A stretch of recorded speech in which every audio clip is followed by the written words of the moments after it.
स्वास्थ्य मंत्री जी जो हमारे अनुरोध पर यहाँ पधारे हैं, उनकी अनुपस्थिति में भी मैं उनको धन्यवाद देता हूँ। हमारे मार्गदर्शक माननीय कुलपति जी जो किसी आवश्यक कार्य और मीटिंग के तहत उसमें सम्मिलित होने के लिए चले गए, मैं उनको भी उनकी गरिमामय उपस्थिति के लिए और मार्गदर्शन के लिए धन्यवाद देना चाहता हूँ। फार्मेसी काउंसिल ऑफ इंडिया के ऊर्जावान प्रेसिडेंट और युवा president doctor Montu M Patel sir को भी धन्यवाद देता हूं कि उन्होंने एक फ्लैगशिप प्रोग्राम फार्मा अन्वेषण जो 2024 से चल रहा है, उसके लिए रविशंकर विश्वविद्यालय के फार्मेसी डिपार्टमेंट को यह अवसर दिया ताकि इस कार्यक्रम को राज्य भर के लोगों को हम बता पाएं कि फार्मेसी के क्षेत्र में क्या हो रहा है। स्टेज पर बैठे सीसी मेंबर धर्मेंद्र जी, उनको भी उनकी गरिमामय उपस्थिति के लिए धन्यवाद देता हूं। एपीटीआई के प्रेसिडेंट मुनीम मोमेकर सर, हमारे डायरेक्टर नाम से इतना ही जानते थे कि वो फादर ऑफ फार्मेसी 2 लाइन का उनके बारे में लिखा था, उतना ही पढ़ते थे। हमारे अध्यक्ष महोदय की विशेष सोच ने उनको पहचान दिलाई कि जो हमारे इस सब्जेक्ट के इस फील्ड के जनक जिनका इंपॉर्टेंट कंट्रीब्यूशन रहा, उनके नाम से इस प्रोग्राम को 2024 से अनवरत चल रहा है। और राज्य भर में देश के कई राज्यों में, मेरे ख्याल से लगभग सभी राज्यों में ये प्रोग्राम हुआ है, एक आध राज्य झूठा होगा, सभी राज्यों में प्रोग्राम हुआ है। इसके लिए विपुल धनराशि उन्होंने दी है, उनके इस 100,000 के लिए मैं उनका पुनः धन्यवाद ज्ञापित करता हूँ। जैसा हम जान रहे हैं कि फार्मेसी का एक कार्यक्रम में है, इसमें हम लोग देखते हैं कि सेमिनार होता है तो कई बार मोनोलॉग हो जाता है। तो इस प्रकार का जो कार्यक्रम है आज के पूरे दिवस में आप देखेंगे, आज आपके शेड्यूल पर लिखा होगा कि सिर्फ ये एक मोनोलॉग प्रोग्राम नहीं बनेगा, इसमें आइडिया धॉन है, बच्चे अपने पेटेंट प्रदर्शित करेंगे, पैनलिस्ट हैं और हमारे पास सभी विद्वान पैनलिस्ट है जो सभी सेक्टर से आए हैं, हमारे एफडीए से, इंडस्ट्री से। तो इस बार एक अनूठा इंटरेक्शन होगा, बड़े स्तर पर कार्यक्रम हो रहा है और आशा करते हैं कि भविष्य में भी ये कार्यक्रम एक नई ऊंचाई देगा और फार्मेसी के बच्चों को एक नया मंच प्रदान करेगा। मैं जानता हूं कि आप सब हमारे प्रेसिडेंट को सुनने के लिए बैठे हैं, मैं ज्यादा समय नहीं लूंगा और मैडम से अनुरोध करूंगा कि जो एमएल शराब जी का वीडियो बना है उसको चलाया जाए। मैं अपनी वाणी को यही विराम देता हूँ। जय हिंद, जय छत्तीसगढ़। तो शाम राशि हमारे आप लोग cg-invest.in विजिट कीजिए, बहुत अच्छी पॉलिसी है। Thank you. Thank you very much sir. अभी 5 मिनट पूर्व तक उपस्थित हमारे राज्य के स्वास्थ्य मंत्री Shyam Bihari Jaiswal ji, pharmacy council of India के president doctor Montu M Patel ji, Dharmendra Singh ji, Dipendra Singh, Ambar ji, Milind ji और विभिन्न देश के विभिन्न क्षेत्रों से आए हुए फार्मेसी क्षेत्र के, एक तरीके से आपको कहा जाए तो ऐसे विशेषज्ञ, ऐसे अध्येता, ऐसे शोधकर्ता जो विशेष रूप से इस कार्यक्रम में उपस्थित होने के लिए आए हैं, आप सबका पंडित रविशंकर शुक्ल विश्वविद्यालय के इस परिसर में हार्दिक स्वागत एवं अभिनंदन है। इस कार्यक्रम की एक खास बात है, एकेडमिक्स, अगर फार्मेसी की फील्ड की बात करें तो फार्मा सेक्टर से जुड़े हुए टॉप एकेडमिशियंस, इसके अलावा रिसर्चर्स, इंडस्ट्री के ऐसे रिप्रेजेंटेटिव जिनकी अपनी उपस्थिति भारतवर्ष में और विश्व में है वो, और रेगुलेटरी बॉडी, ये कंप्लीट स्फीयर, फार्मा स्फीयर आज इस हॉल में मौजूद है और इसलिए ये ऑकेजन बहुत ही रेयर ऑकेजन है। मैं विशेष रूप से हमारे फार्मेसी काउंसिल ऑफ इंडिया के प्रेसिडेंट मोंटू पटेल जी को धन्यवाद देना चाहूंगा, आभार प्रकट करना चाहूंगा 2 कारणों से। एक तो उन्होंने इस कार्यक्रम की अनुमति हमें यहाँ पर पंडित रविशंकर शुक्ल विश्वविद्यालय में आयोजित करने की दी, और दूसरा, पिछले वर्ष हमें हमारे विश्वविद्यालय को 4 डिफरेंट स्ट्रीम्स में एम फार्मा की मान्यता प्रदान की। निश्चित रूप से फार्मेसी काउंसिल ऑफ इंडिया आपके नेतृत्व में एक विजन के साथ आगे बढ़ रहा है और बहुत जल्दी हम लोग कुछ इनोवेटिव रिसर्च को लेकर के भी आगे कुछ कर पाएंगे, ऐसा मेरा मानना है।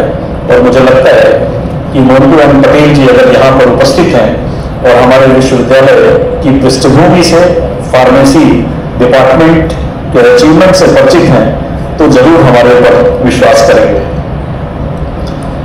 मेरा अपना मानना है कि जो आज का कार्यक्रम है उसमें एक वर्ड है अन्वेषण।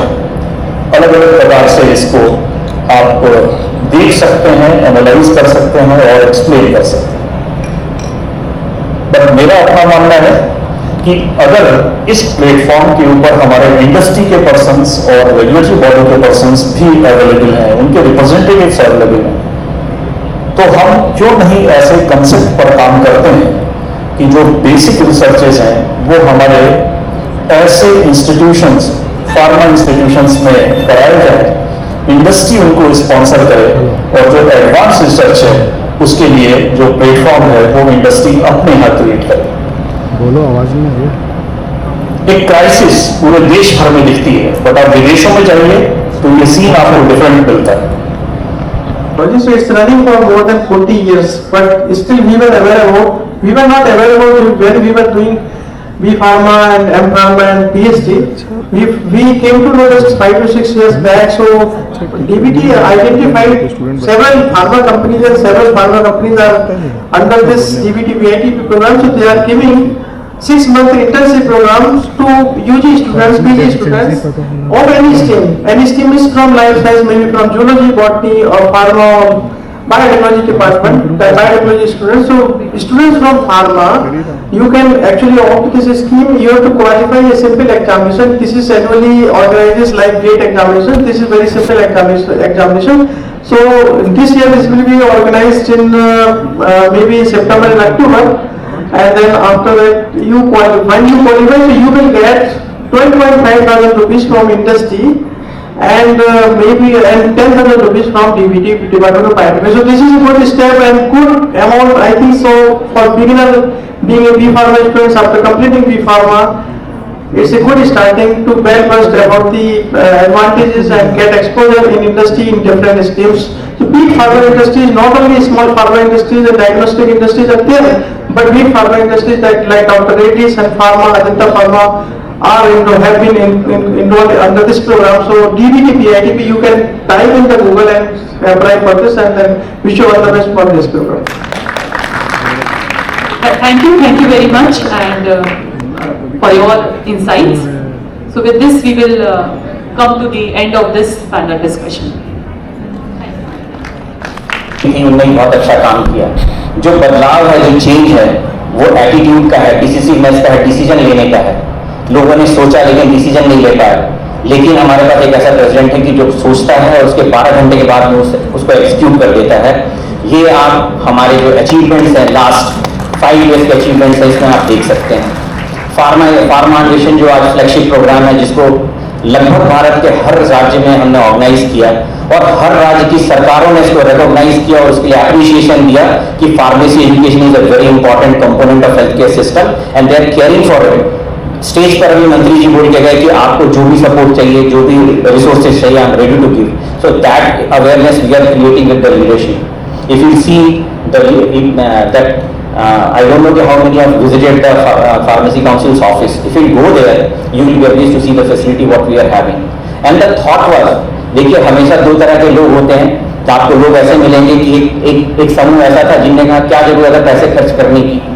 उस समय प्रेसिडेंट का एक स्टेटमेंट था जहां पे कैसे प्रोफेशनल को आप एक्सपेक्ट करते हो कि दुनिया में वो लीड करने वाला फार्मेसी जो इंडस्ट्री है उसमें वो काम करें और उसमें जाके अगर काम करें और आप लीडर चाहते हो पूरे वर्ल्ड में कैसे एटमॉस्फेयर में काम करना चाहते हो तो वो जहां पे गवर्न होते हैं वो ऑफिस भी उतने स्टैंडर्ड का होना चाहिए, उसको गर्व होना चाहिए कि मेरा ऑफिस इतना अच्छा है।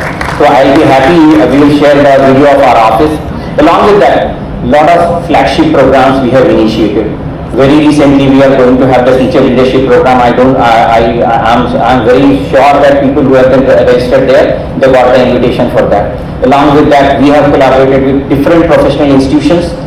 like IPA, that is Indian Pharmaceutical Alliance, which is a group of 30 giant pharmaceutical companies. They have done MOU with the Pharmacy Council of India, and they initiated a program of training the teachers into the industry. They are giving the slots, they are inviting the teachers, and I am very thankful to President that again from this year the slot was for the 50 teacher. It is get increased to 100 teachers, and 100 teachers can go to the industry. The thought behind this is, if the teacher is aware of what it is going into the industry, definitely they will teach to their students, and our students will be industry and professionally ready. So like that, I was fortunate to have the responsibility of ERC, that is Education Regulation Committee's chairman, and under the leadership of President, the council or the ERC, we had the opportunity to revising the syllabus. He is so keen, he is so involved that in every moment, every time, he was after me, and sometimes he always said ki we have to increase the speed of the changes what we are going through.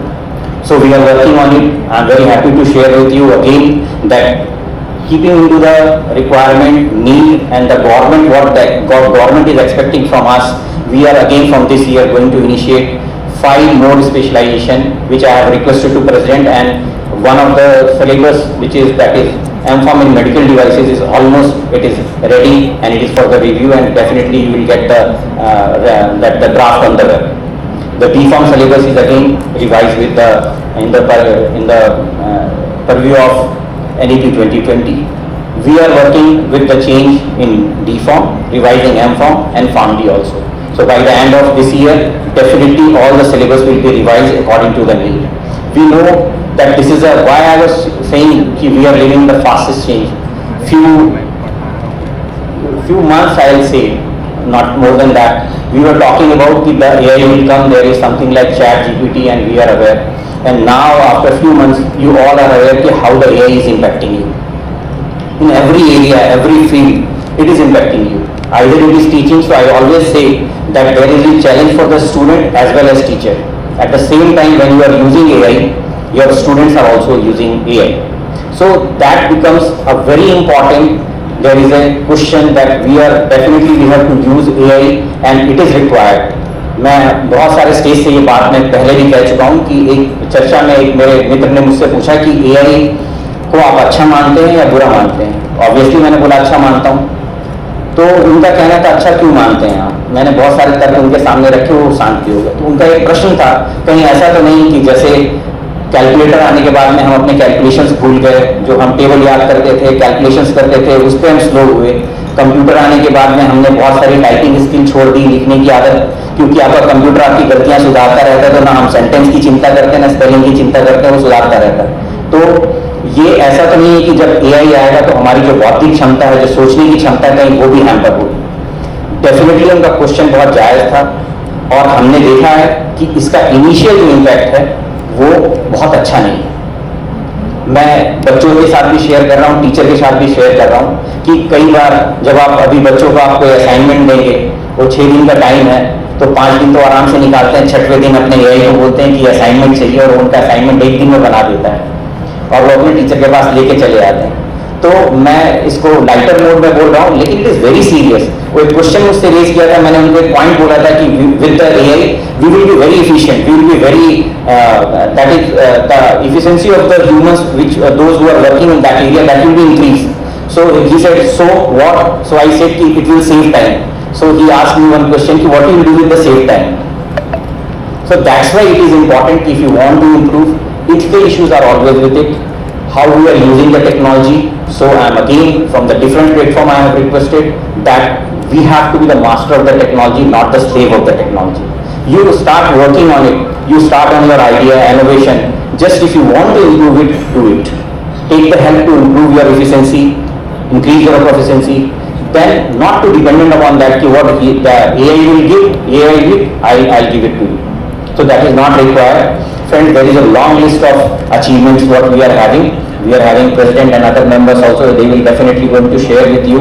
I am very thankful that you people have not just on our invitation. You all come through all the executive committee. His involvement in inspection and evaluation process plays a vital role in maintaining high standards in pharmacy education and practice. I humbly invite Shri Dharmendra Singh sir to address the gathering.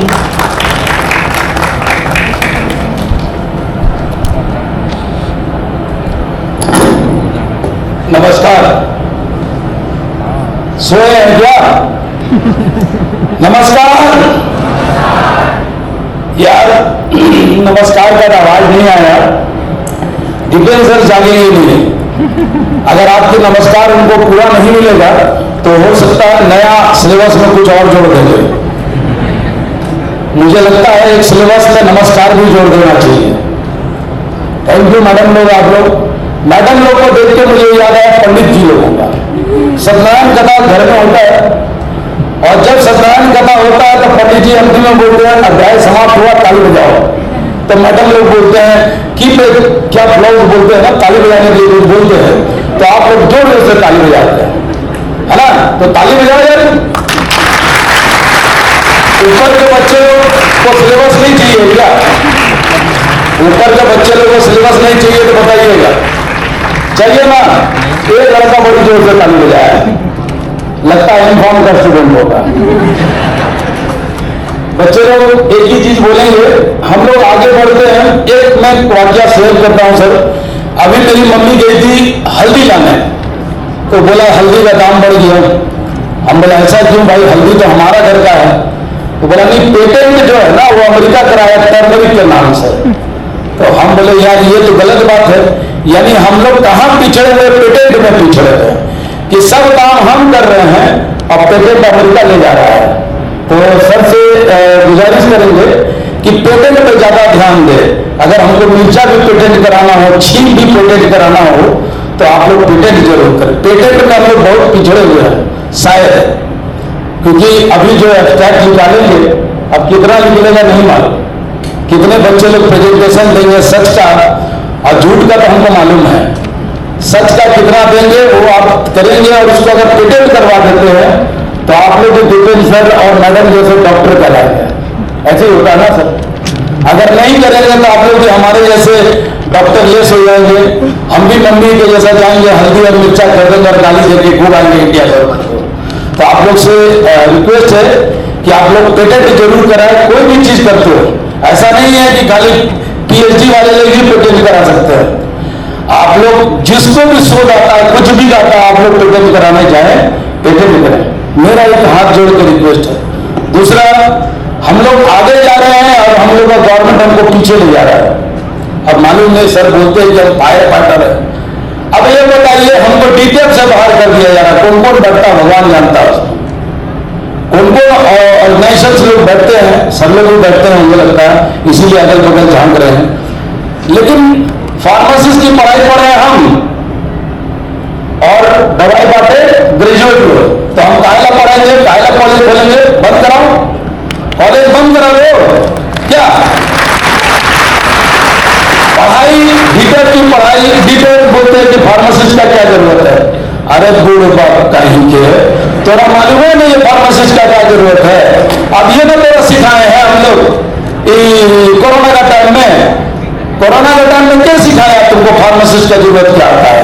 Pharmacist अभी तो मंत्री साहब बोल के गए कि sir pharmacist ही एक ऐसा आदमी था कि जो हमको कोरोना से बाहर लाया।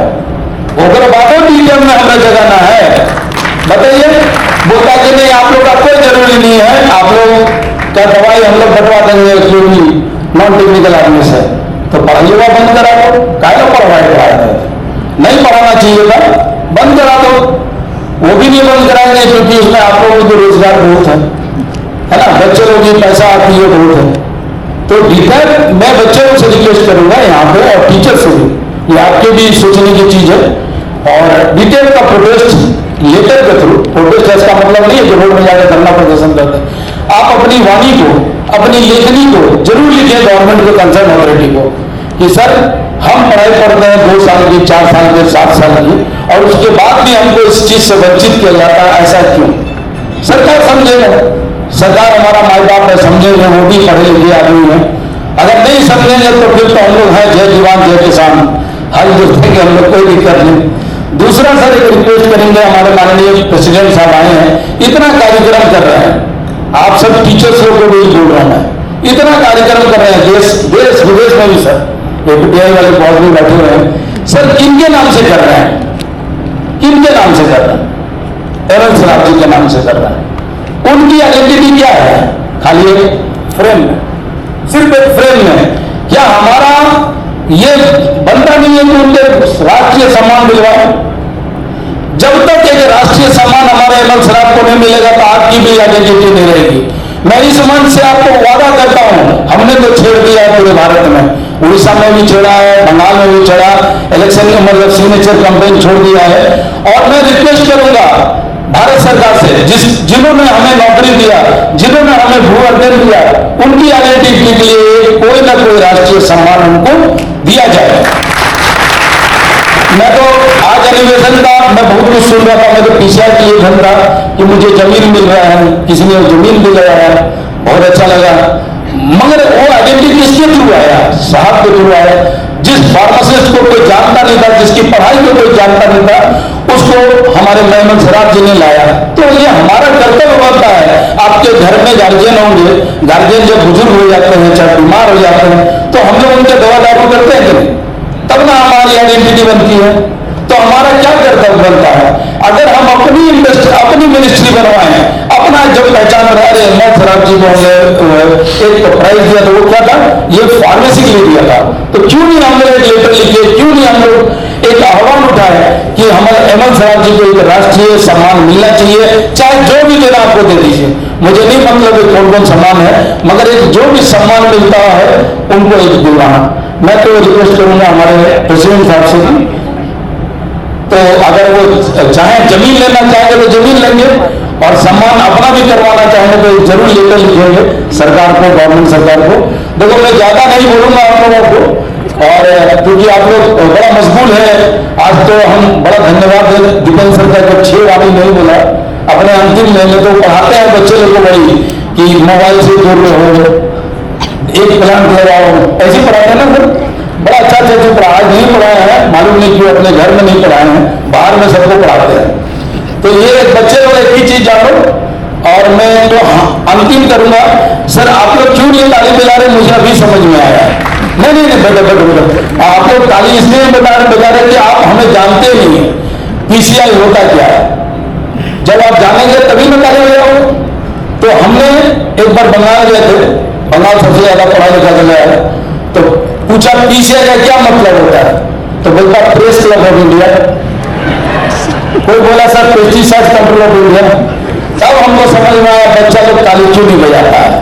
अरे हमारा समझेगा तब ना कि हम क्या है, हम आपके सामने क्यों खड़े हैं, हम आपके लिए क्या करते हैं और आपके लिए क्या नहीं कर सकते हैं, तभी ना ताली बजाइएगा बॉस। आप तो एक हमारे प्रेसिडेंट सर 365 दिन में 365 दिन हम लोग को पेरते रहते हैं। हम इसी मेंबर बने, काहे के लिए बने नहीं मालूम, रात भर नहीं सोने दिए इसी मीटिंग में कल। अरे हम भी इंसान हैं, हमको भी खेलने कूदने का आदत है सर। अब ये बच्चे लोग पीसीआर नहीं जानते, आपने देखो हमारी बात भी हो गई है।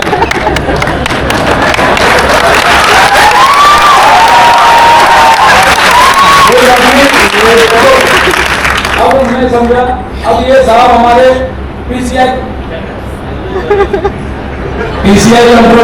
ने फोटो बनाया, कितने आपके ने देखा, कितने बच्चे लोग ने देखा, कितने बच्चे लोगों ने हमारा पोर्टल को जाके सर्फिंग किया है? एक भी नहीं ना, एक बेकार बनाते हैं, एक है ये बेकार बनाते हैं, इनको प्रेसिडेंट नहीं बनना चाहिए। ये पोर्टल बनाया आप लोगों के लिए, स्टूडेंट्स के लिए, एक कोना दिया गया स्टूडेंट्स फॉरम के लिए, आप बताइए टीचर्स के लिए दिया है, हर एक आदमी को दिया है, लेकिन कितने स्टूडेंट जाके उसमें लॉगिन करते हैं कि हमसे सीधा सीधा आपकी बात हो जाए, सीधा सीधा आपको जो तकलीफ है, जो मतलब हमारे ईआरसी जो चैनल बैठे हुए हैं, एजुकेशन में क्या चाहिए, आपको क्या चाहिए, जैसे आज सर ने बताया कि भाई इंडस्ट्री वाले लोगों को ऐसा करना चाहिए, हम बच्चे लोगों को ऐसा शोध करवाना चाहिए। आप लोगों ने कभी लिखा? जब लिखोगे नहीं, माँ भी दूध उसी को पिलाती है दूध होता है, आप रोते नहीं, आपको कोई जरूरत नहीं, वी आर सफिशिएंट सर, हम लोग को सब मालूम है। वो टीचर्स भी वैसे ही हैं, टीचर्स भी वैसे ही हैं। न्यू ERC चेयरमैन का मैं पूछ रहा था सर कितना कमेंट आया, बोला सर 150। और हम कॉलेज कितना है, 7,000 8,000 कॉलेज है, उसमें टीचर्स कितना होंगे? डिप्लोमा का कॉलेज है इनटू 6 कर लो, B.Pharma का इनटू 13 कर लो, उसके बाद भी 150 हमको लगता है सर अपने घर में ही सब नोट करवा रहे हैं, नोट करवाएंगे और भिजवाएंगे। तो आप बताइए जब आपको जरूरत नहीं है तो PCI में तो पैसा लेके सो जाएगा ना, आपका पैसा देते हैं ना हमको, वो 1,35,000 1,13,000 रजिस्ट्रेशन रिन्यूअल के लिए, वो भी सो जाएगा, आपको जरूरत नहीं है। तो आज जाना बच्चे लोग, आप लोग PCI का पोर्टल खोलना, आपका एक कॉलम दिखेगा, उसमें जितना गाली भर कर लिख के देना होगा लिख के देना। हम एक्सेप्ट करते हैं आपके गाली को, अरे लिखो तो कम से कम लिखो, गवर्नर सिंह काला आदमी है, वो भी तो लिख के भेजो, वो भी नहीं लिखते हो, लिखो, लिखना सीखो। आजकल क्या मोबाइल है, सब बताएंगे, मोबाइल में बच्चे लोग पढ़ना छोड़ दिए, खाली हमारा बच्चा भी, आप क्या हमारा बच्चा भी छोड़ दिया है। अब उसको बोलना पड़ता कॉपियां लाए हैं, बोला सर हम तो इधर से पढ़ लेता, तो केमिस्ट्री में क्या आता 0, क्योंकि बताओ तो मोबाइल में पढ़ रहा था, तो अगर हम 0 हो जाता तो रीडिंग शुड भी दिया, रीडिंग करते रहो और हमको खूब गरियाते रहो पोर्टल में, है ना, खूब गरिया। वहां से जाना, बोला सर बोले थे पोर्टल खोलना, तो लिखो, ये पोर्टल में कुछ नहीं है, सरकार लिखे, ठीक ना बच्चा लोग? नहीं चाहिए तुम लोगों को, जीपेड भी नहीं चाहिए, हम समझ गए, पासपोर्ट नहीं चाहिए तुम लोगों को, बड़े धनवान आदमी लोग आपके गार्जियन, हम समझ गए, कोई बात नहीं। देखो पढ़ने पढ़ाने के बाद इन लोगों का है, हमारा बात डंडा चलाना, डंडा मारना, प्यार से आपको समझाना। अगर आप समझ में आ जाए तो ठीक है, नहीं समझ में आएंगे तब भी हमको तो वेतन मिल ही जाएगा, 6,000 रुपया हमको मिलता आने जाने का मिल जाएगा। जय हिंद, जय भारत, वंदे मातरम, जय छत्तीसगढ़, धन्यवाद।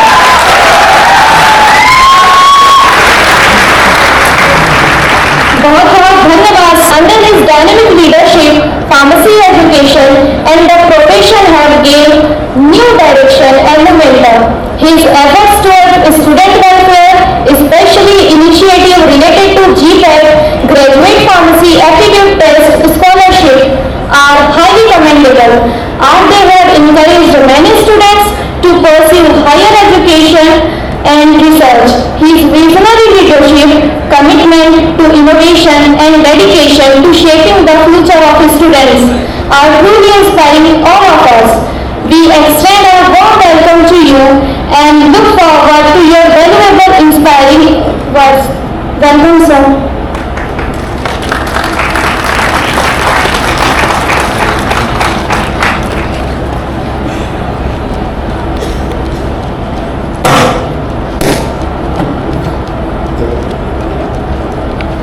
नमस्कार। Pharma admission 2026 organised by university institute of pharmacy, Pandit Ravishankar Shukla university Raipur. आज के कार्यक्रम के मुख्य अतिथि Shri Shyam Bihari Jaiswal, honourable minister Chhattisgarh, vice chancellor professor Sachinanand Shukla, हमारे एग्जीक्यूटिव मेंबर धर्मेंद्र सिंह, और ERC chairman doctor Dipendra Singh, central council member Ambar Vyas ji, और डायरेक्टर SJ दारवाल जी, और इस पूरे प्रोग्राम के कोऑर्डिनेटर प्रोफेसर मंजू सिंह जी, और इस कार्यक्रम में आए हुए सभी अतिथि APTI प्रेसिडेंट मिलिंद उंगलकर जी, और बहुत सारे यूनिवर्सिटी के प्रिंसिपल्स, डायरेक्टर्स और स्टूडेंट्स और इंडस्ट्री के रिप्रेजेंटेटिव को मैं इस कार्यक्रम में सहभागी होने के लिए आप सबको शुभकामनाएं देता हूँ। फार्मा इनोवेशन जैसे सभी ने बात किया कि कुछ ना कुछ मतलब फार्मा इनोवेशन के कारण जो फार्मेसी प्रोफेशन में जो इंडस्ट्री और एकेडमी की गैप थी उसको सेलिब्रेट करने का एक अपॉर्चुनिटी सारे इंडस्ट्री और सारे एकेडमिक संस्थानों को मिली है। तो इस अपॉर्चुनिटी के पीछे जैसे बताया कि हमारे जो father of pharmacy M N Swab ji की बर्थ एनिवर्सरी को हम सेलिब्रेट करते हैं, क्योंकि हर साल लोग बर्थ एनिवर्सरी वैसे ही सेलिब्रेट करते हैं, जिनको याद होता है, रिस्पेक्ट होते हैं, वो तो करते ही है। लेकिन एक फार्मेसी प्रोफेशन जैसे धर्मेंद्र जी ने बोला कि राष्ट्रीय सम्मान या तो पुरस्कार कुछ भी मिलना चाहिए प्रोफेसर एमएन स्वाब को, लेकिन कभी फार्मेसी काउंसिल इंडिया ने शुरुआत नहीं की थी, तो हम गवर्नमेंट की तो बाद में करते हैं। तो इस बार पिछले 3 सालों से हमने शुरुआत किया है, तब जाके 3 साल के बाद लोगों को माइंड में आइडिया आया कि प्रोफेसर एमएन स्वाब को कुछ राष्ट्रीय पुरस्कार मिलना चाहिए या तो सम्मान मिलना चाहिए। तो मैं चाहता हूँ कि हमने ही शुरुआत लेट की, इसीलिए हमारे जो फार्मेसी के लोग हैं या तो हमारे जो लीडर्स हैं, कभी ना कभी हम उनको पीछे छोड़ दिए। तो इसी प्रोग्राम के थ्रू हमने हमारे प्रोफेसर एमएन स्वाब को श्रद्धांजलि देने के लिए और उनका जो काम था, उनका जो विजन था, उसको आगे बढ़ाने के लिए फार्मा अन्वेषण का कार्यक्रम शुरू किया है, जिसमें मेन उद्देश्य यही है कि हमारे जितने भी बच्चे, टीचर्स और स्टूडेंट्स पेटेंट रिसर्च है तो कोई नया इनोवेशन करते हैं, चाहे कोई भी टेक्नोलॉजी में इनोवेशन करते हैं, तो उनको इंडस्ट्री तक कैसे प्रमोट किया जाए। क्योंकि बहुत सारी संस्थाएं, प्राइवेट यूनिवर्सिटियां प्रोग्राम करती है, कॉन्फ्रेंस करती है, लेकिन कहीं ना कहीं उन लोगों की थी पर्सनल इंटरेस्ट होती है कि कोई अच्छे प्रोफेसर है तो वो उनके सब्जेक्ट पे कॉन्फ्रेंस करवाएंगे, मतलब बहुत सारे सब्जेक्ट वाइज कॉन्फ्रेंस होती है, लेकिन कोई यूनिफॉर्मिटी में जो कॉन्फ्रेंस होती है वो एक फार्मा अन्वेषण है, जिसमें एक ही थीम है कि जो टीचर्स और स्टूडेंट्स का इनोवेशन रिसर्च है वो इंडस्ट्री तक पहुंचे, और जो इंडस्ट्री की नीड है, मतलब इंडस्ट्री क्या एक्सपेक्ट करती है हमारे फार्मेसी एजुकेशन से, हमारे बच्चों से, हमारे टीचर्स से, वो इंटरेक्शन होने से आने वाले जो बच्चे हैं, आने वाले जो स्टूडेंट्स फार्मेसी ग्रेजुएट हैं और हमारे जो टीचर्स पढ़ा रहे हैं वो अपग्रेड होना शुरू हो जाएंगे। तो यही तभी हमारा फार्मेसी इंडस्ट्री के साथ हम कोलैबोरेशन करके उनकी स्पीड को हम मैच कर पाएंगे। लेकिन क्योंकि इंडस्ट्री इतनी आगे बढ़ गई है, इतनी ऑटोमाइजेशन होगा, इतना एआई का यूज होगा, इतने नए रिसर्च और इनोवेशन होने लगे हैं, लेकिन हमारे जो एजुकेशन सिस्टम है उसको अगर हमने अपग्रेड नहीं किया तो इंडस्ट्री में से भी फार्मेसी एजुकेशन का जो अभी इम्पोर्टेंस है वो भी हमारा खत्म हो जाएगा। इसीलिए हमने जैसे डॉक्टर दीपक सिंह को हमने जवाबदारी दी थी 4 साल पहले सिलेबस बनाने के लिए, तो बी फार्मा का सिलेबस बनना था तो 4 साल लगता ही, आपको बताइए, क्योंकि बी फार्मा कोर्स कितने साल का बने, 4 साल का। तो हमारे डॉक्टर दीपक सिंह ने भी खुद फिर से बी फार्मा कर लिया तो लेकिन अल्टीमेटली मैं उनको कॉन्ग्रेचुलेशन देना चाहता हूँ, क्योंकि सिलेबस चेंज करना वो कोई छोटी मोटी बात है नहीं कि हमने कमेटी बना ली, कुछ सब्जेक्ट एक्सपर्ट ले लिए और पब्लिश कर दिया। पहले पीसीओ में ऐसा ही होता था और मुझे लगता है कि बहुत सालों तक सिलेबस हमारा चेंज होता ही नहीं था कभी, मतलब जब पब्लिक और स्टूडेंट्स बोलते थक जाए कि अब चेंज करो तब पीसीओ उसको कंसिडर करते थे। तो मुझे लगता है कि इस बार हमारी जो पीसीआई के जितने भी मेंबर्स हैं, जो एजुकेशन फील्ड से हैं, रेगुलेटरी फील्ड से हैं, वो सभी लोगों ने मिलकर और हमारे ईआरसी चेयरमैन ने पूरे इंडिया में कोलैबोरेशन करके सभी रेगुलेटरी पीपल, इंडस्ट्री पीपल और हमारे जितने भी हमारे स्टेक होल्डर है उनके साथ वर्कशॉप कर एक नया सिलेबस बनाया। और उसके बाद भी जितने भी, क्योंकि कई बार होता है कि 4 साल तक एक ही चीज़ देखो तो लगता है कि ये बहुत अच्छा बना है, फिर मैंने वो सिलेबस का फीडबैक लिया तो बहुत सारे अच्छे फीडबैक आए और मुझे लगता है कि उन्होंने एक अच्छा गो थ्रू करके अच्छा काम किया। तो उसके लिए मैं आपके इस स्टेट के, क्योंकि आपके स्टेट से है और सिलेबस अगर आपके स्टेट के मेंबर ने बनाया तो मैं आप सभी लोगों को मैं कॉन्ग्रेचुलेशन करता हूँ कि पूरा फार्मेसी एजुकेशन को आपने चेंज किया। अब सिलेबस चेंज तो किया, लेकिन जो हमारा पीसीआई का विजन था, क्योंकि आपको पता है कि हमारा फार्मेसी एजुकेशन बहुत ही डाइवर्सिफाइड इंटरेस्ट में जुड़ा हुआ है। अभी तक जो पीसीआई का जो काम था तो सिर्फ एजुकेशन और जितने भी टीचर और स्टूडेंट्स के ओरिएंटेड ही काम करते थे, लेकिन फार्मेसी काउंसिल इंडिया एक प्रोफेशनल्स बॉडी है, मतलब हम एक फार्मेसी प्रोफेशनल है, तो इसको हम सिलेबस में कैसे इंटीग्रेट करें। आपको पता है कि हम क्लिनिकल फार्मासिस्ट की प्रैक्टिस करते हैं और तब से लेकर इंडस्ट्री तक, मतलब आप समझो इतनी बड़ी इंडस्ट्री का स्कोप है, चाहे मैन्युफैक्चरिंग इंडस्ट्री हो, चाहे एपीआई की इंडस्ट्री हो, चाहे पैकेजिंग इंडस्ट्री हो, मतलब एक एक प्रोसेस की बड़ी इंडस्ट्री है।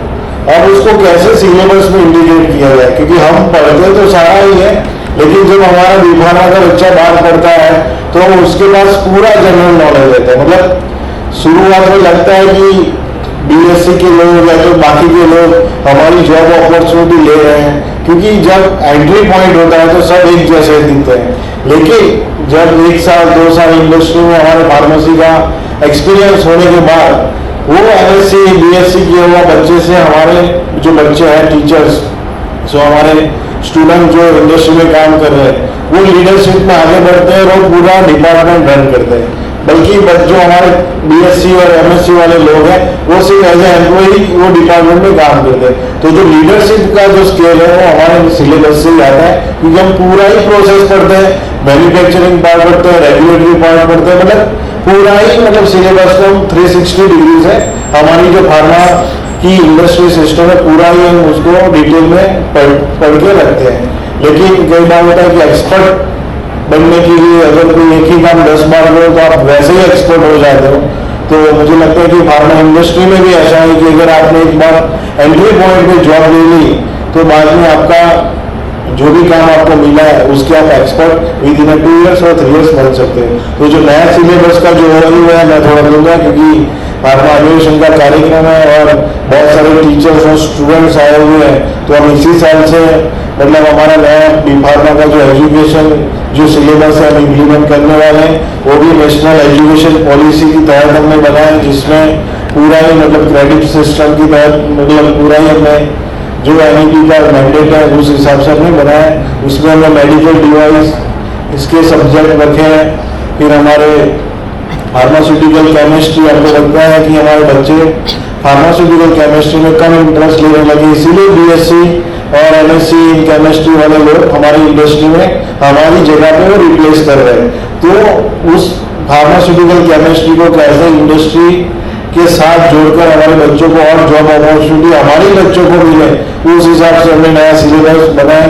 दूसरा है कि कॉस्मेटिक इंडस्ट्री, आपको पता है कि जब भारत सरकार इतना एफर्ट्स दे रही है, पूरा ही जितना भी जैसे हम बाहर के लोगों का एपीआई हो, मेडिकल हो, कि कॉस्मेटिक हो, सारे हम ज्यादातर इंपोर्ट करते हैं। तो मुझे लगता है कि उस इंडस्ट्री को कैसे बूस्ट मिले, हमारे फार्मासिस्ट कैसे वो इंडस्ट्री की अपॉर्चुनिटी ले, क्योंकि हमारे बच्चों को कभी पढ़ाया नहीं जाता, ना कभी एक्सपर्ट के साथ उनका टॉक किया जाता। तो कॉस्मेटिक इंडस्ट्री जो कॉस्मेटिक रूल्स जो भारत सरकार ने 2020 में अमेंड किया, उसमें भी कॉम्पिटेंट पर्सन फार्मासिस्ट कर दिया है। तो आप समझो कि गवर्नमेंट भी हमारा इम्पोर्टेंस समझती है, लेकिन हमारे फार्मासिस्ट को पता ही नहीं है कि हमारा रोल कॉस्मेटिक इंडस्ट्री में भी है, उसका मैन्युफैक्चरिंग नहीं, टेक्नोलॉजी उनकी, हर्बल कॉस्मेटिक्स, मतलब इतना सारा स्कोप है।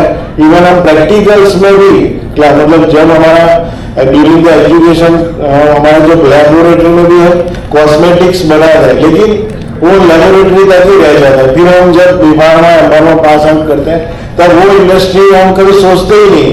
तो कॉस्मेटिक इंडस्ट्री भी बहुत बड़ी इंडस्ट्री है, जिसमें मार्केटिंग, मैन्युफैक्चरिंग, सेल, डिस्ट्रीब्यूशन पूरा ही स्कोप अभी हमारे फार्मासिस्ट के लिए बहुत बड़ा है, उसमें भी आपको काम करना चाहिए। और हमारे जो एपीआई इंडस्ट्री है, जैसे अभी हमें नया जो सिलेबस है उसमें भी हमने एपीआई का पार्ट इंटीग्रेट किया है, क्योंकि भारत सरकार ने जो चाइना और अदर कंट्री से हम इंपोर्ट करते हैं जितनी भी एपीआई है, तो एक्सिपिएंट्स है, तो जो भी मतलब एडिटिव्स है, जो फार्मास्यूटिकल एडिटिव्स बोलते हैं उनको, तो जितने भी एपीआई और एडिटिव्स हैं उनका भी बहुत बड़ा स्कोप है। आपको पता है कि एक दवाई बनाने के लिए कितने एडिटिव्स लगते हैं और कितनी एपीआई लगती है, तो सारा इतना बड़ा स्कोप है। लेकिन हमारे फार्मासिस्ट के बच्चे फार्मेसी का एक बड़ा महत्व है। और अब हमें कह सकते हैं कि पूरे वर्ल्ड में जो फार्मेसी का स्थान है वो बहुत महत्वपूर्ण भविष्य में भी रहेगा। और पास्ट में भी रहा। वो बात अलग है कि विभिन्न चरणों से होते हुए, वैसे तो भारत का जो फार्मेसी का इतिहास है मुझे लगता है कि लगभग 10,000 साल पुराना होगा। हमारे यहाँ ऐसे ऐसे विद्वान, ऐसे ऐसे आयुर्वेदाचार्य जिन्होंने डॉक्टर के रूप में भूमिका निभाई और फार्मासिस्ट के रूप में भी भूमिका निभाई। लेकिन जब हम देखेंगे तो तीन चीज हेल्थ में बहुत महत्वपूर्ण होता है। एक तो डॉक्टर अच्छे हो, डॉक्टर अच्छा होगा, लेकिन आज के समय में जब तक उसकी जांच अच्छा नहीं होगा तब तक डॉक्टर को भी पता नहीं चलेगा।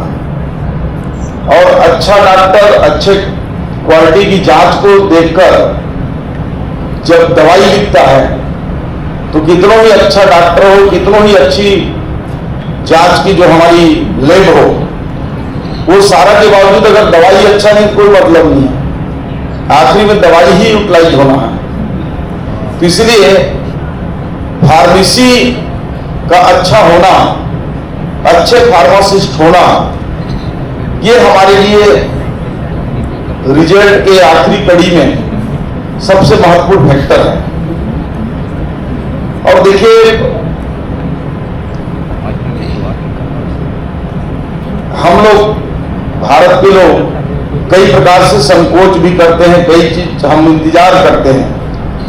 इस मोबाइल को यहां है तो कोई बोले कि यहां से उठाकर यहां रखो, तब हम लोग रखते हैं। नहीं तो देखते हैं किनारे में बीच में पड़ा है तो पड़ा है, इसको किनारे क्यों करें। तो हमको खुद से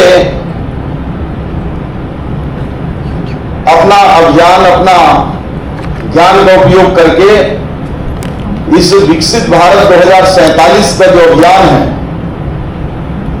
मैं आप लोगों से आह्वान करना चाहूंगा मंटू पटेल जी और पूरी देश की पूरी टीम के साथ कि देखिए, माननीय प्रधानमंत्री जी विकसित भारत 2047 की बात करते हैं तो केवल जीडीपी बढ़ जाने से या हम इकोनॉमिक दृष्टि से एक नंबर पहुंच जाएं या एटम बम में एक नंबर पहुंच जाएं या डेवलपमेंट में पहुंच जाएं, वो केवल एक पैमाना नहीं है। ऑल ओवर इंटीग्रेटेड रूप से हर सेक्टर में अगर देश का किसान सारा सब ठीक है लेकिन देश का किसान फटे कपड़े पहनकर घूम रहा है तो क्या मतलब हुआ, कैसे विकसित भारत होगा। वो देश का किसान भी कार में घूमेगा तब तो माना जाएगा।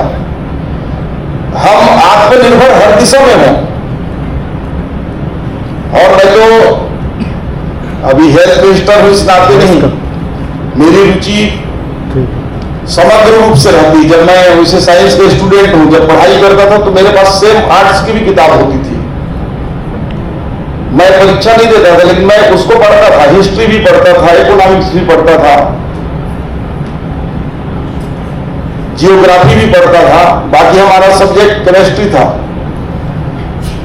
तो इस प्रकार से जब हम देखेंगे, और वैसे भी हमारे भारत जो है, हम सब लोग अध्ययन करेंगे, समय निकालकर आजकल गूगल वगैरह में और एआई वगैरह से ढेर सारा जानकारी मिल जाता है।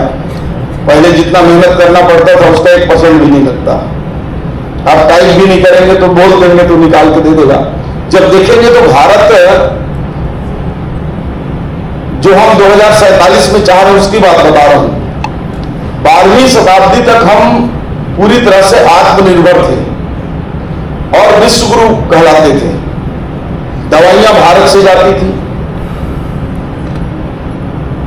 अनाज भारत से जाता था, कपड़े भारत से जाते थे, मसाले भारत से जाते थे, और जितनी भी ज्ञान और विज्ञान और टेक्नोलॉजी है वो सारा हिंदुस्तान का है। अब जैसे जहाज हम देखते हैं, बोलते हैं राइट ब्रदर्स ने खोजा, ठीक है अभी खोजा होगा, लेकिन इससे पहले जो हमारे पौराणिक कहानियों में जो हम उड़न खटोला पढ़ते थे, क्या है, हेलीकॉप्टर था, पुष्पक विमान क्या था, जैसा हम स्टेट प्लेन चलते हो था। हम अभी टेलीविजन वीडियो कॉन्फ्रेंस करते हैं, सोचते हैं अभी का विस्तार है। नहीं भाई, वो तो महाभारत काल में आज से 5,500 साल पहले ही संजय ने धृतराष्ट्र जी को दिखाया था। जब पूरे वर्ल्ड के लोग एप्पल का ए नहीं जानते थे, अनार कहाँ नहीं जानते थे, तब हमारे पास तक्षशिला और नालंदा जैसे यूनिवर्सिटी था। आप हिस्ट्री वाले इसमें तो नहीं होंगे, सब साइंस वाले वाले होंगे, आप लोग पढ़ लीजिएगा। जो चीन के दो बड़े दार्शनिक है, वेंगसांग और फाजान, उन्होंने अपनी किताब में लिखा है, जो नालंदा में पढ़ने आए थे। जब वर्ल्ड के लोग कपड़े नहीं देखे थे उस समय हमारा मलमल चलता था, अब ढाका चला गया बांग्लादेश में, नहीं तो हिंदुस्तान का ही हिस्सा है। वैसे जो हिंदुस्तान है वो अभी का वर्तमान स्वरूप का 23 और ऐसे कंट्री हैं जो इंडिया से लगे हुए हैं, वो कभी भारत का हिस्सा थे, जैसे अफगानिस्तान, पाकिस्तान, नेपाल, श्रीलंका, भूटान, म्यांमार, ये सब तो अभी अभी अलग हुए हैं। लेकिन इंडोनेशिया, मलेशिया, ऐसे कंबोडिया, वियतनाम, ये सब भारत का हिस्सा थे। तो एक बृहद भारत था, उस समय विश्वगुरु कहलाता था। पूरे वर्ल्ड की जीडीपी का 1/3 जीडीपी भारत के पास था 12वीं शताब्दी तक। ये वो भारत था, लेकिन 600 सालों तक मुगलों का और 200 साल के आसपास का अंग्रेजों का अपूर्ण रूप से, चाहे हमारे जो सांस्कृतिक विरासत हो, चाहे ऐतिहासिक हम स्मारक हो, चाहे हमारी हिस्ट्री हो, सब कुछ बदल दिया इन्होंने। हमको हिस्ट्री में पढ़ा दिया गया कि अकबर द ग्रेट, टीपू सुल्तान, सिकंदर महान, किसी धर्म की बात नहीं कर रहा हूं। अकबर कैसे महान होगा, वो तो मुगल लुटेरा था। टीपू सुल्तान कैसे ग्रेट होगा? अगर कोई ग्रेट है तो हमारे शिवाजी महाराज हो सकते हैं, महाराणा प्रताप हो सकते हैं। सिकंदर महान, सिकंदर कैसे महान हो? तो झेलम नदी के किनारे से पोरूस ने उसको भगाया तो भाग गया था प्राण बचा के।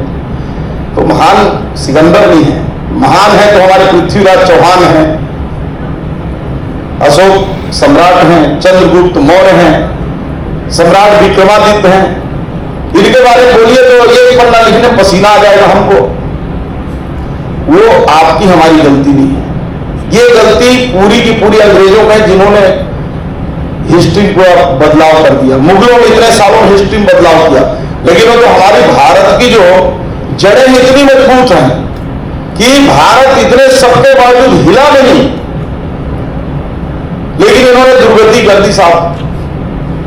खसरा की दवाई लेना है तो अमेरिका से हाथ फैलाओ, वो टीका भेज रहे हैं। पोलियो की चाहिए तो अमेरिका भेज रहा है। अकाल पड़ा है तो जानवर खाने वाले वो गेहूं बाजरा भेज रहे हैं। लेकिन आपने देखा होगा कि हम लोगों की जीन्स में, डीएनए में वो ताकत है। हनुमान जी को जब बताते थे कि आप समुद्र लांघ सकते हो तो लांघ जाते थे, सूर्य को खा सकते हो लोग खा जाते थे पकड़ के, लेकिन वो करते नहीं थे। जैसे हम लोग, मैंने शुरू में बताया, हमको बोलेंगे मोबाइल बीच में पड़ा है, जब तक उसको साइड में रखो नहीं बोलेंगे, नहीं रखते। अभी जब कोरोना आया, अभी अभी बात है, सब जानते हो, आप भी, मैं भी जानता हूं, बाकी छोड़ दो, बाकी हिस्ट्री की बातचीत। क्या हुआ? उम्मीद था कि कोरोना की दवाई हम बना लेंगे, सोचे नहीं थे ना। आप लोगों ने बनाया, फार्मासिस्टों ने। एक बार बजाइए अपने लिए आप लोग ताली, हम भी बजा देते हैं। कोरोना की दवाई आपने बनाया, कोरोना की वैक्सीन बनाया, सिंगल नहीं, डबल नहीं, बूस्टर डोज भी मिलाया, 100 करोड़ से ऊपर देश की जनता को दिया। और ऐसा ही नहीं केवल भारत का, बल्कि जिनसे हम हाथ फैलाते थे उनको हमने कोरोना का दवाई दिया, कोरोना का वैक्सीन दिया। एक नहीं, 100 से ऊपर देशों को दिया। ये भारत की क्षमता है। भारत में कहीं कोई ज्ञान की कमी नहीं है, क्षमता की कमी नहीं है। और मैं तो बड़े दुख के साथ भी कहता हूं, क्योंकि हेल्थ में देखता रहता हूं, हमारी दवाई खरीदी भी CGMCL करती है, मैक्सिमम दवाइयां फॉरेन की। अभी मैं बोल रहा था मोन्टू भाई जी से कि हम जमीन देंगे आपको, लगभग इसमें 50% सब्सिडी भी देंगे साहब, जो इन्वेस्टमेंट आएगा। हमने फार्मेसी को भी यहाँ उद्योग का दर्जा दे दिया है छत्तीसगढ़ में, जमीन भी देंगे। आइए आप लोग इन्वेस्ट करिए छत्तीसगढ़ में, फार्मास्यूटिकल हब हमको बनाना है। मैं चाहता हूं कि हमारा देश पूरे विश्व में फिर से नेतृत्व करे और कोई सेक्टर छूटे ना। यदि हम 2047 में पहुंच गए और हम दवाइयां बाहर से मंगा रहे हैं तो क्या मतलब हुआ? हम सारे सेक्टर में करें, ऐसा नहीं कि फार्मेसी बना ली तो हम 2047 से पहुंच गए। हर दृष्टि में, हर क्षेत्र में हमको काम करना है और मुझे विश्वास है कि आप सब लोग बहुत अच्छे से करेंगे और निश्चित रूप से जब विकसित भारत 2047 में हम पहुंचेंगे, जब आजादी के हम स्वर्ण जयंती मनाएंगे, 100वां वर्षगांठ मनाएंगे, उस समय भारत फिर से विश्व गुरु बनकर वो रहेगा। और आपने फार्मा अन्वेषण बहुत अच्छा इसका टाइटल भी दिया है, उस पर कर भी रहे हैं, परंतु हम सब लोगों को जो अन्वेषण शब्द है, मुझे लगता है कि इस संदर्भ में अन्वेषण के तो कई अर्थ होते हैं, एक्सप्लोरेशन भी इसमें फिट होगा। और देखिए कभी कभी जैसे थोड़ी देर के लिए मैं भी पढ़ रहा था, उसमें मैं खाली रहता हूं तो किताब भी पढ़ता हूं और अभी नए टेक्नोलॉजी से भी जितना बनता है करता हूं, उतना बनता तो नहीं है। तो पढ़ रहा था कहीं पे कि जो थोडियम है भारत में बहुत है, अब थोडियम से बिजली बनाएंगे, बिजली बनाने के बाद जो वेस्टेज बनेगा वो यूरेनियम में कन्वर्ट हो जाएगा, जिसको सब खोज रहे हैं, कस्तूरी खोज रहे हैं ना मृग से, तो यहाँ मृग भी है, कस्तूरी भी है। तो नया नया जो एक्सप्लोरेशन है, इनोवेशन है, ये हमारी विकास की जड़ है। अभी माइनिंग की मीटिंग में माननीय मुख्यमंत्री जी के जगह में 2 मीटिंग में गया था, नेशनल मीटिंग में, तो हमारे छत्तीसगढ़ में भी एक कटघोरा के पास पूरे के पूरे पहाड़ में लिथियम है, जिसको ढूंढ रहा है पूरा विश्व। बस्तर में है, जम्मू कश्मीर के पूरे वादियों में है, अधिकांश जगहों में। तो भारत के पास कभी भी किसी चीज की कमी नहीं है। अगर हम उसको एक्सप्लोर करें तो हमारे पास एक कहावत है कि सकल पदार्थ है जग माही, कर्महीन नर पावत नाही। तो हम कर्मवीर बने, हमारे पास सब कुछ है, सारा चीज है, और सदैव हम भारत को विश्व गुरु बनाने के लिए आगे काम करते रहें। आप लोग के इस कार्यक्रम में आप लोगों ने मुझे बुलाया, सम्मान दिया, मैं आप लोगों का ऋणी हूं कि ऐसे कार्यक्रम में आपने मुझे बुलाया, क्योंकि समय की बाध्यता है और कुछ विशेष ऐसे कार्यक्रम आ गए हैं, मुझे 12 बजे पहुंचना है वहां, इसलिए मैं पहले ही बोल गए। तो आप लोगों का मैं सुनता भी और थोड़ा और भी बोलता, मैं बहुत कम ही शब्दों में अपनी इस भाव को मैंने व्यक्त किया है। और आप सब लोगों को मेरी ओर से बहुत शुभकामनाएं हैं। सरकार की ओर से जिस प्रकार की भी फार्मेसी जगत को ऊपर ले जाने में छत्तीसगढ़ में आवश्यकता होगा, हम लगातार निरंतर आप लोगों के साथ खड़े हैं। और पुनः सभी को हार्दिक और बधाई और शुभकामनाएं देता हूं। बहुत बहुत धन्यवाद। बहुत बहुत धन्यवाद सर। हम माननीय मुख्य अतिथि महोदय श्री श्याम बिहारी जायसवाल जी का सर आभार प्रस्तुत करना चाहते हैं। और सर हम बहुत आभारी हैं कि आपने इतने बिजी शेड्यूल से हम लोग को समय दिया, और इसके लिए हम हमेशा आपके आभारी रहेंगे। पर हम आपके समक्ष और अन्य गणमान्य नहीं हो सकती है, तो मतलब विदाउट बहुत सारे नॉर्म्स है तभी हो चल सकती है। तो डॉक्टर वहाँ जाता है, ऑपरेशन करता है, या तो अपना कंसल्टिंग करता है, वहाँ बैठता है, पूरा ही जो नॉर्म्स है फुलफिल करता है, तब जाके डॉक्टर को प्रोफेशनल और अपने बोलते हैं कि भारत में हम उनको भगवान की तरह पूछते हैं।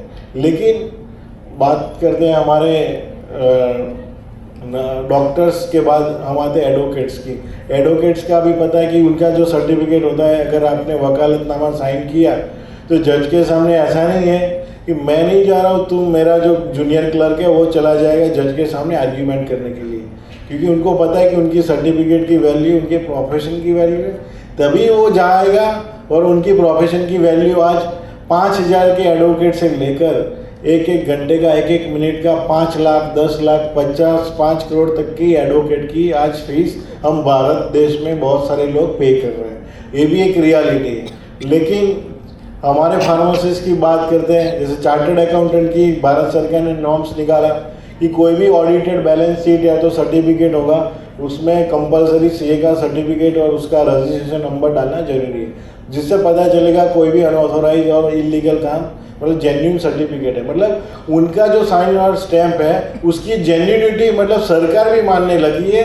हमारी जो अकाउंटिंग सिस्टम है जो भारत सरकार स्टेट गवर्नमेंट ने स्थापित किया है, उसको भी अगर सीए का ऑडिटेड है तो वो कभी डाउट नहीं करते। तो ये भी फुल प्रूफ सिस्टम है। और हमारे फार्मासिस्ट की बात करें तो हमारे फार्मासिस्ट आपको पता ही है कि कहीं प्रोफेसर हो गए, कहीं इंडस्ट्री में हो गए, और दवाई की दुकान में हमारा आइडेंटिटी, वो हमारे आइडेंटिटी पे अपनी फार्मेसी स्टोर चला रहे हैं। और फिर हम बात करते हैं कि हमारा फार्मेसी प्रोफेशन चेंज नहीं हो पा रहा है।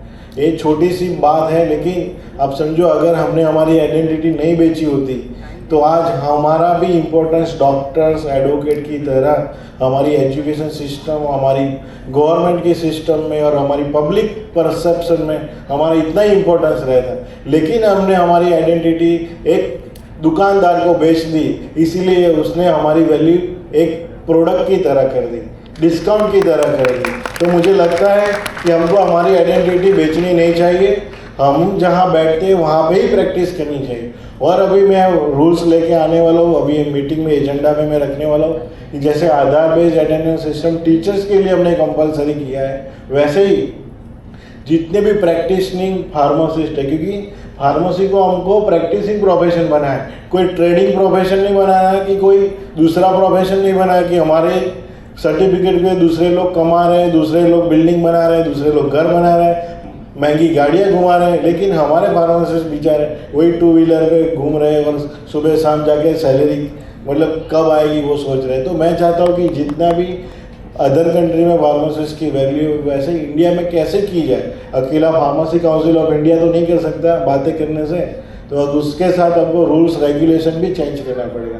तो अभी हम जितने भी दवाई की दुकान में फार्मासिस्ट जहाँ भी प्रैक्टिस कर रहे हैं, फार्मेसी स्टोर हो, इंडस्ट्री हो, कि चाहे गवर्नमेंट जॉब में हो, अभी आपको पता है कि health care professional registry HPR system Bharat सरकार ने लॉन्च किया है, जिसमें डॉक्टर और नर्स ने रजिस्ट्रेशन करवा लिया है। वो हमारे से इतने आगे, इसलिए उनकी वैल्यू ज़्यादा है। अभी भी हम उसमें रजिस्टर्ड नहीं हुए। मैंने इनिशिएशन लिया और HPR पे अब सारे जितने भी स्टेट फार्मेसी काउंसिल्स हैं उनको कंपलसरी हम विदिन 1 और 2 मंथ करवाने वाले। सारे फार्मासिस्ट को, जो भी रजिस्टर्ड फार्मासिस्ट है, उनको HPR सिस्टम पे रजिस्टर होना पड़ेगा। और उससे हमारा जो फार्मेसी, हमारा जो PCI की आपको पता है कि एक यूनिक ID नंबर हमने स्टूडेंट्स के लिए भी दिया है और रजिस्टर्ड फार्मासिस्ट जो टीचर्स हैं उनको भी दिया है। जो नंबर अगर आप HPR ID पे जाओगे तो वो नंबर जनरेट होगा, अगर आप PCI के पोर्टल पे जाओगे तो भी वो नंबर जनरेट होगा। वो नंबर पूरा हमने लिंकअप कर दिया है। तो आने वाले समय में हम पॉलिसी ऐसी बनाने वाले हैं कि जो बायोमेट्रिक अटेंडेंस सिस्टम है वो हर एक फार्मेसी स्टोर में हम कंपलसरी करवाने जा रहे हैं, जिससे हमारे फार्मासिस्ट की प्रेजेंस पूरे इंडिया में एक ही क्लिक में कोई भी गवर्नमेंट या भारत सरकार उसको मॉनिटर कर सकती है। और जो ड्रग इंस्पेक्टर और सब ड्रग डिपार्टमेंट के पास मैन पावर न होने के कारण जो फ़ायदा लोग उठा रहे हैं, तो जो सिस्टम कॉम्प्रोमाइज़ हुई इतने सालों से, उसको हम और मोर ट्रांसपेरेंट करने जा रहे हैं, जिससे फार्मासिस्ट की वैल्यू और बढ़ेगी। और फार्मासिस्ट रहेगा तभी दवाई का डिस्ट्रीब्यूशन रहेगा, तभी जेन्युइन दवाई का बिक्री होगा। क्योंकि एंटी माइक्रोबियल रेजिस्टेंस, आज हमारे प्राइम मिनिस्टर बोल रहे हैं कि एंटी माइक्रोबियल रेजिस्टेंस डेवलप हुआ है। अब आप बात करें कि एंटी माइक्रोबियल रेजिस्टेंस डेवलप ना हो, उसकी जवाबदारी हमारे फार्मासिस्ट की है, लेकिन डॉक्टर्स झंडा लेके घूम रहे हैं क्योंकि उनको पता है कि क्या सिस्टम है। अभी हमारे फार्मासिस्ट को पता ही नहीं है, ना हमारे टीचर्स को पता है। अभी बच्चों की तो बात बहुत दूर की है, क्योंकि जब हम एजुकेशन सिस्टम से ही हमारे बच्चों को नहीं पढ़ाएंगे कि एंटी माइक्रोबियल रेजिस्टेंस क्या है, मतलब आपको पता है कि ओवर द काउंटर मेडिसिन दवाई की दुकान से बिकने लगी है, ओवर प्रिस्क्रिप्शन जो होने लगा है। अब बताओ कि जो एंटीबायोटिक दवाई हमारे मार्केट में आज की तारीख में अवेलेबल है, अगर आपके फैमिली मेम्बर कोई, मुझे लगता है कि कोई क्रॉनिक बीमारी है, तो कोई भी सडनली कोई बीमारी आ गई, अगर एंटीबायोटिक असर करना ही छोड़ देगी तो आप समझ लो कि कोई डिजीज़ होने की ज़रूरत ही नहीं हो, ऑटोमेटिक उनका देहांत होना जरूरी है, मतलब तुरंत ही उनका मरना तय है। तो हम हमारे रिलेटिव, हमारे नियर डियर को अगर हम बचा ही नहीं पाएंगे, अगर एंटी माइक्रोबियल रेजिस्टेंस इतना बढ़ जाएगा एंड कोई एंटीबायोटिक असर नहीं करेगी, कोई हायर एंटीबायोटिक असर नहीं करेगी, तो मुझे लगता है कि फिर हमारे जो फार्मेसी है वो पढ़ना ही मुझे लगता है कि गलत है, और हमारे फार्मेसी को और आगे ले जाना ही मुश्किल है। तो हमारी रिस्पॉन्सिबिलिटी है ड्यूरिंग द एजुकेशन कि हमारे टीचर और स्टूडेंट्स एंटी माइक्रोबियल रेजिस्टेंस पे थोड़ा काम करें, हमारे बच्चों को थोड़ी इथिकल प्रैक्टिस का ज्ञान दें। हमारे जो जितने भी रूरल और अर्बन एरिया है जहाँ पे भी पब्लिक ऐसे ही ओवर द काउंटर मेडिसिन ले रही है, कोई भी डॉक्टर डिस्पेंस कर रहा है, वो सारी साइड इफेक्ट रिपोर्टिंग करने के लिए हमारा भारत सरकार जो इंडियन फार्माकोपिया कमीशन है वो फार्माको विजिलेंस सेंटर भी चला रहे हैं। लेकिन ओपन प्लेटफॉर्म में उन्होंने एक एप्लीकेशन भी बनाई है और पोर्टल भी बनाया है जिसमें आप कोई भी एंटीबायोटिक है तो कोई भी दवाई का जो साइड इफ़ेक्ट्स हैं वो फ़ोटो खींच के और थोड़ा 2-3 लाइन का ब्रीफ करके उनको रिपोर्ट कर सकते हो। लेकिन मुझे नहीं लगता कि हमारे फार्मेसी टीचर्स, स्टूडेंट्स या तो कभी भी हमारे लोगों ने या तो फार्मेसी स्टोर में जो फार्मासिस्ट काम कर रहे हैं उन्होंने कभी ये प्रैक्टिस की होगी, नहीं की होगी क्योंकि उनको पता ही नहीं है। क्योंकि हमने कभी हमारे फार्मेसी प्रोफेशन को कभी इथिकल प्रैक्टिस करने के लिए देखा ही नहीं। हमने ऐसा ही सोचा है कि दवाई बेचेंगे, इतना पैसा कमाएंगे और हमारा और आगे मुनाफा करेंगे।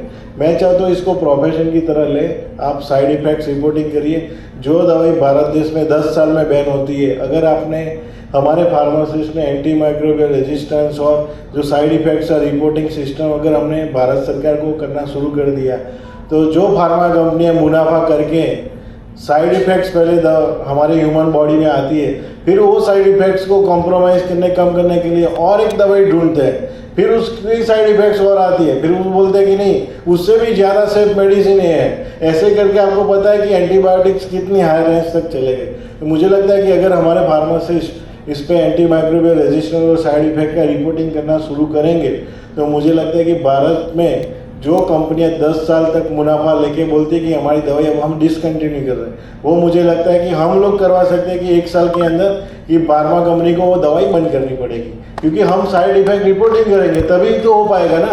तो हमारे लिए फायदा रूप है। मैं इसीलिए आपको इतना एलोबरेट समझा रहा हूँ कि आपका रिलेटिव नियर डियर को एक कभी ना कभी लाइफ में एक बार ये सिचुएशन का सामना करना ही पड़ेगा। इसलिए मैं थोड़ा एलोबरेट आपको समझा रहा हूँ कि एंटी माइक्रोबियल रेजिस्टेंस पे थोड़ा काम करिए। जो प्राइम मिनिस्टर्स आपका विजन है, सारे डॉक्टर्स उस पर काम करने लगे, अभी भी फार्मासिस्ट सोए हुए, इसीलिए हमारा हेल्थ केयर सिस्टम में इंपॉर्टेंस कम हो गया है, क्लिनिकल पार्ट में कम हो गया है। तो मैं चाहता हूँ इस पर भी हमको काम करना चाहिए। और भारत सरकार ने अभी जैसे धर्मेंद्र सिंह का मुद्दा था कि DTA भी अब DTAP बोलते हैं। अब बच्चों को कौन सा पता है DTAP क्या होता है?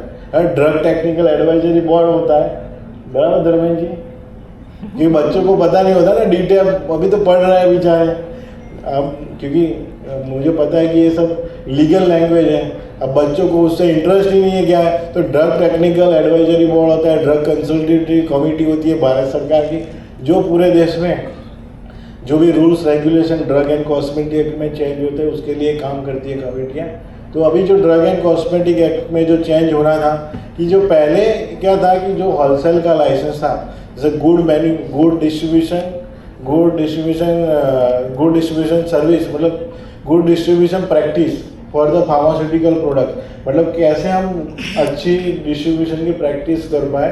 तो उसके लिए पहले था कि चलो 1940 में एक्ट बना, 1948 में फार्मेसी एक्ट बना, उसके बाद फार्मेसी के बच्चे और मुझे लगता है ग्रेजुएट कम थे, इसीलिए पहले से ही drug and cosmetic act science graduate तो छोड़ो, वो मैट्रिकुलेट पास तक उन्होंने अलाउ कर दिया था।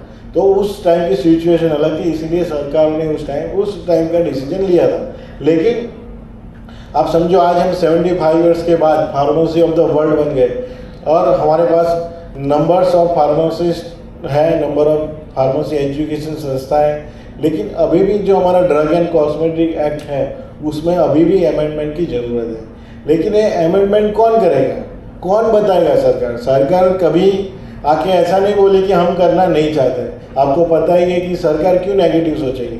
सरकार पब्लिक के लिए बनी है, चाहे भारत सरकार हो चाहे स्टेट गवर्नमेंट हो, PCI हो, हम सब काम करें पब्लिक इंटरेस्ट में और हेल्थ केयर सिस्टम के लिए। तो हमारा इंटरेस्ट सरकार को सपोर्ट करना, पूरे विश्व में भारत की इमेज बनाना। तो इसके लिए हम क्या कर सकते हैं? जैसे हमने बताया कि ड्रग टेक्निकल एडवाइजरी बोर्ड में एजेंडा था, तो पहले उन्होंने लिखा था कि साइंस ग्रेजुएट ही वर्ड्स यूज़ किया था। तो मैं वो मीटिंग में था और डॉक्टर अतुल नासा जो दिल्ली के एक्स ड्रग लाइसेंसिंग अथॉरिटी भी रह चुके हैं, ड्रग कंट्रोलर भी रह चुके हैं, वो हमारे अभी PCI के एग्जीक्यूटिव मेंबर है। तो PCI की तरफ से हम 2 रिप्रेजेंटेटिव थे, तो हमने बात रखी है हमारी अच्छी तरह। लेकिन आपको पता है कि पूरे सरकार जो चलती है वो बहुत सारे मुद्दों को ध्यान में लेकर चलती है। मतलब ओवर द नाइट ऐसा ना हो कि कुछ वैक्यूम हो जाए, गवर्नमेंट के खिलाफ कोई मोर्चा लेकर आ जाए।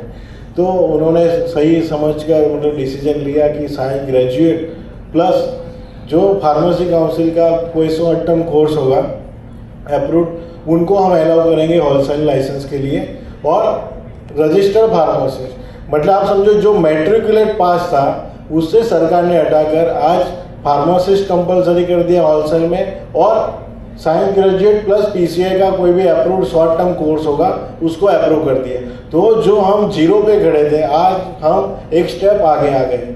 अब आने वाले समय में थोड़ा और डेवलपमेंट होगा, क्योंकि जिस टाइम पे एक बदलाव मुझे लगता है कि नासा जी मुझे बोल रहे हैं कि 2010 साल पहले जब ये ड्रग टेक्निकल एडवाइजरी बोर्ड की मीटिंग हुई थी, जब उन्होंने कंपलसरी फार्मासिस्ट कर दिया था, तो पूरे इंडिया से बहुत सारे जो फार्मेसी स्टोर के ओनर है, तो होलसेल के ओनर्स है, उन सब लोगों ने सरकार के सामने प्रोटेस्ट किया था कि ऐसा नहीं होना चाहिए। लेकिन अब सरकार तो देखो पब्लिक परसेप्शन पे काम करती है।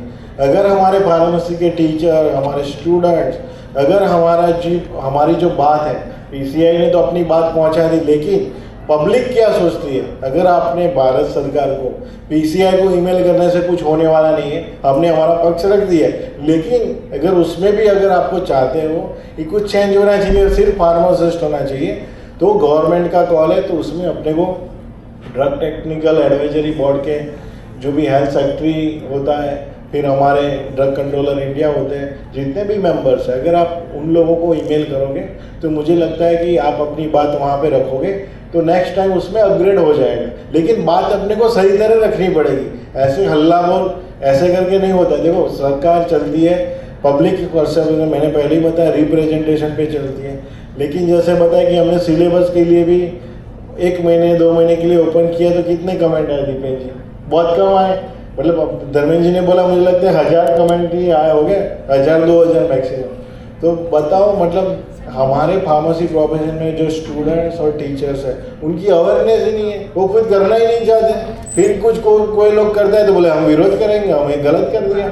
मैं चाहता हूँ पहले आप तो सुधरो। आप तो जो मतलब डॉक्टर्स की वैल्यू इसलिए है कि जो भी सरकार की पॉलिसीज बनती है उसमें मतलब जब भी पब्लिक कमेंट में आता है कोई भी पॉलिसी हो, तो मैं चाहता हूँ कि जितनी भी एजुकेशन संस्थाएं हैं उनकी रिस्पॉन्सिबिलिटी है कि कोई भी पॉलिसी भारत सरकार या तो स्टेट गवर्नमेंट बनाती है तो पीसीआई बनाती है, उसमें आपका व्यूज़ जाना चाहिए, चाहे पॉजिटिव हो नेगेटिव हो, उससे हमको कोई लेना देना नहीं है, लेकिन एटलीस्ट आपकी बात वहाँ तक जानी चाहिए, तभी हमारा प्रोफेशन आगे बढ़ पाएगा। वरना ड्रग एंड कॉस्मेटिक एक्ट आप बताओ कि जब मैट्रिकुलेट हुआ होगा तब भी तो हमारे लोगों ने किया होगा ना, तभी तो यही टीचर हो गए, तभी भी हमारे ड्रग कंट्रोलर थे, तभी भी यही सिस्टम थी, लेकिन उस टाइम पब्लिक ने कोई आवाज़ नहीं उठाई, इसलिए चलता आ रहा है। तो अब समय है, अब चेंज करने का समय है, क्योंकि भारत सरकार एग्रेसिवली सारे रेगुलेशन चेंज कर रही है। तो मैं चाहता हूँ कि ड्रग एंड कॉस्मेटिक एक्ट में जहाँ जहाँ आपको लगता है कि फार्मासिस्ट नेसेसरी है, तो आप लोग कुछ एजुकेशन संस्था लेवल पे कमेटी बनाइए, एक्सपर्ट कमेटी बनाइए, वो सरकार को सजेशन भेजिए, सरकार उस पर काम करेगी, पीसीआई उस पर काम करेगी, लेकिन आप लोगों ने अभी तक ऐसा कोई काम ही नहीं किया, इसके कारण ये सब प्रॉब्लम्स हो रहे हैं। जैसे मैं बताऊँ कि क्लिनिकल फार्मासिस्ट की पोस्ट जब मैंने प्रेसिडेंट का चार्ज लिया तब नीति आयोग की मीटिंग थी, और मैंने शायद 3rd मीटिंग मेरी थी, क्योंकि मेरे से पहले जो एक्टिंग प्रेसिडेंट थे उन्होंने कुछ अलग ही डायरेक्शन में ब्रीफ करके रखा था, फिर मैंने उसको करेक्ट करवाया। तो क्लिनिकल फार्मासिस्ट की जो पोस्ट है पीएचसी, सीएचसी, एम्स हॉस्पिटल, मतलब जहाँ पे भी गवर्नमेंट सिस्टम की हॉस्पिटल्स है तो medical care involve, health care system involve है, वहाँ डॉक्टर को सपोर्ट करने के लिए, क्योंकि देखो हमारे इंडियन गवर्नमेंट में हेल्थ केयर सिस्टम में अभी भी डॉक्टर डोमिनेट कर रहे हैं। अब आप बोलोगे नहीं डॉक्टर को हटा दो हम आ जाएंगे, ऐसा नहीं हो सकता। आप ऐसा करिए कि डॉक्टर को हम सपोर्ट करने के लिए, हमारा इतना सपोर्ट देने के लिए रेडी है गवर्नमेंट। पहले मैं चाहता हूँ एक स्टेप तो आप लोग आगे बढ़ो, सीधा ही आप बोल रहे हो कि डॉक्टर को रिप्लेस करो हम लोग आ जाएंगे, ऐसे नहीं हो सकता।